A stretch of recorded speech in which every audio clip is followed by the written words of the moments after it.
GB Pant राष्ट्रीय हिमालय पर्यावरण संस्थान कोसी कटारमल में हिमालय क्षेत्र की स्थिरता और संरक्षण पर केंद्रित 3 दिवसीय राष्ट्रीय सम्मेलन शनिवार को सफलतापूर्वक संपन्न हुआ। सम्मेलन में देश भर के प्रमुख शोध संस्थानों, विश्वविद्यालयों, सरकारी विभागों एवं समुदाय विशेषज्ञों ने भाग लिया। कार्यक्रम के दौरान प्रतिभागियों ने हिमालय चुनौतियों, जलवायु लचीलेपन, जैव विविधता संरक्षण, आपदा जोखिम न्यूनीकरण, स्वदेशी ज्ञान, हरित ऊर्जा और सतत पर्यटन जैसे महत्वपूर्ण विषयों पर विस्तृत मंथन किया। विशेषज्ञों ने समाधान आधारित शोध को नीति और व्यवहार से जोड़ने की आवश्यकता पर जोर दिया। विभिन्न तकनीकी सत्रों में शोधकर्ताओं ने वायु प्रदूषण और एरोसोल के प्रभाव, waste to energy model, glacier bacteria आधारित जैव उपचारण तकनीक, वन बायोमास की एआई आधारित मैपिंग, पारंपरिक बीज संरक्षण, कृषि जैव विविधता में गिरावट, पारिस्थितिक जोखिम मानचित्रण तथा पीटलैंड की कार्बन संग्रहण क्षमता जैसे कई महत्वपूर्ण शोध प्रस्तुत किए। विशेषज्ञों का मानना है कि हिमालय क्षेत्र की दीर्घकालिक स्थिरता के लिए स्वदेशी ज्ञान और आधुनिक विज्ञान का समन्वय अनिवार्य है। सम्मेलन ने इस दिशा में भविष्य की नीतियों और अनुसंधान प्रयासों के लिए एक महत्वपूर्ण आधार प्रदान किया। सबसे इम्पोर्टेंट चीज़ हम लोग ये नोटिस किए हैं कि बहुत सारे लोग हिमालय पे काम कर रहे हैं, लेकिन इस कॉन्क्लेव का एक मकसद, बहुत इम्पोर्टेंट मकसद है कि सबको एकजुट करके किस तरह से हम हिमालयस को एज अ होल देख करके प्रोटेक्ट कर सके। ये सबसे बड़ा टेक अवे हमारा इस कॉन्क्लेव का है। ऑल्सो ये another important objective is that so much of work is being done by young scientist, तो कैसे उनको प्रोत्साहन दें कि वो और अच्छा काम कर सके, क्योंकि हिमालय इतने वल्नरेबल हैं, इतने आपको पता है कि रिसेंट फ्लैश फ्लड्स हो रहे हैं, इतने सारे ग्लेशियर्स, ग्लॉफ इंसिडेंट्स हो रहे हैं, तो बहुत ज़रूरी है कि हम नेक्स्ट जनरेशन ऑफ साइंटिस्ट को भी प्रिपेयर कर सकें कि इस पे काम करें।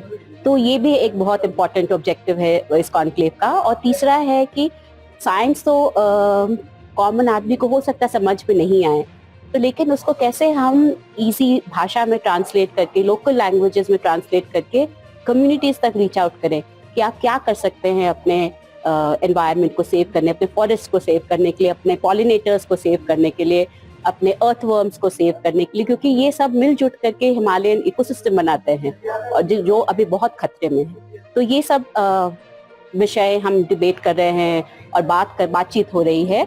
और सबसे इम्पोर्टेंट चीज़ है कि क्योंकि 21 पैरेलल सेशंस हो रहे हैं और इतना 75 प्लस साइंटिस्ट आए हुए हैं, तो सबको मिलजुट करके एक सोल्यूशन, क्या हम किस तरह से और हिमालय की तरफ ध्यान आकर्षित कर सकते हैं, फिनेंसेस ला सकते हैं और साइंस को और प्रमोट कर सकते हैं कि जो इतनी वल्नरेबिलिटी हिमालयन रीजन फेस कर रही है, जो हमारी एक्चुअली ब्रेड बास्केट है, डाउनस्ट्रीम कम्युनिटीज बिल्कुल हिमालय पर डिपेंडेंट है, तो किस तरह से हम हिमालय का जो एनवायरनमेंट है उसको हम सही तरह से सुरक्षित रखें। जैसे बात आती है कि ग्लेशियर पिघल रहे हैं, तो इस पर क्या चल रहा है? ग्लेशियर्स पे तो काफी काम हो रही है कि किस तरह से एक, आई थिंक जीबी पंत भी बहुत इसमें काम कर रहा है, कैसे रिसीड कर रहे हैं।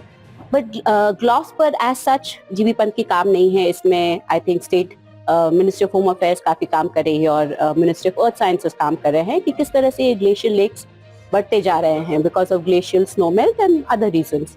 तो बट सबसे इम्पोर्टेंट चीज़ है कि इसको कैसे हम प्रिडिक्ट कर सकते हैं, तो उस पर भी जीबी पंत काम कर रही है कि कहाँ से ये अर्ली वार्निंग सिस्टम्स और इसको ठीक तरह से मैप करें जीआईएस के थ्रू कि कहाँ कहाँ ये ग्लॉफ्स बन रहे हैं और कैसे हम डाउनस्ट्रीम कम्युनिटीज जो इसमें इफेक्ट हो सकते हैं उनको हम कैसे अर्ली वार्निंग सिस्टम्स बना सकें। इस पर इस तरह के काम हो रहे हैं। सर, जो हमारा हिमालयन कॉन्क्लेव है, बेसिकली इसका जो बेसिस बना, जो हमने एक जीबी पंत इंस्टीट्यूट में 1992 में एक एक्शन प्लान बनाया था, एक्शन प्लान फॉर हिमालय। अब जो 3 डिकेड्स हो गए, तो 3 डिकेड के साथ साथ में कुछ नए इमर्जिंग जो चैलेंजेस आए हैं, तो हाउ टू एड्रेस दो चैलेंजेस, उस पर हम लोग बात कर रहे हैं। कैसे उन चैलेंजेस को टाइम के साथ में हम लोग एड्रेस करें, उस पर हम लोग कर रहे हैं। तो जैसे हम एनर्जी सेक्टर है, how we can basically that use the alternative energy, उस पर हम लोग बात कर रहे हैं। जो फॉरेस्ट इकोसिस्टम सर्विसेज की बात होती है, इतना सारा हमारे पास फॉरेस्ट रिसोर्सेज है, तो उसको हम किस प्रकार से यूटिलाइज करें।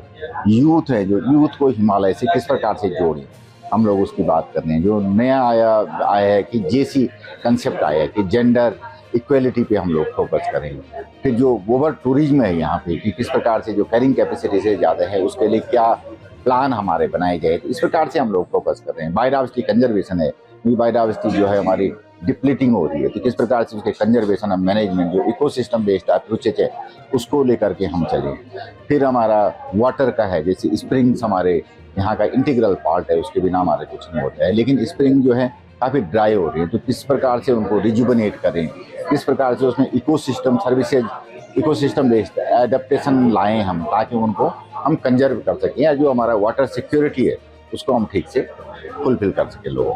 ये हमारा के लोग यहाँ पे, तो हम चाह रहे हैं कि एक आईपीसीसी का जो रिपोर्ट आता है जो क्लाइमेट चेंज के लिए, उसी तर्ज पे हम एक इंडियन हिमालयन रीजन के लिए एक रिपोर्ट निकालें जो इंडियन हिमालयन रीजन का पूरे इन्वायरमेंटल से प्रॉब्लम हो, जो उसका हर एक 5 साल में उसको रिविजिट करके उस पर हम बात करें। तीसरा हमारा जो प्लान था इस कॉन्क्लेव के थ्रू कि एक हिमालयन एकेडमी ऑफ साइंसेज, हम लोग एक हिमालयन एकेडमी की हम बात करें। तो हिमालयन एकेडमी का मतलब होता है कि जो भी हिमालयन रिलेटेड इंफॉर्मेशन होगी तो वो ये जीबी पंत इंस्टीट्यूट में होगी, या जीबी पंत इंस्टीट्यूट को उसका सेक्रेटरीट बना करके उस प्रकार से हम बात करें, ताकि हिमालय की जो इन्फॉर्मेशन है उसको हम एक जगह पे ले आएँ, एकजुट हम उसको करते हैं। ये इस जो कॉन्क्लेव है उसका लक्ष्य है।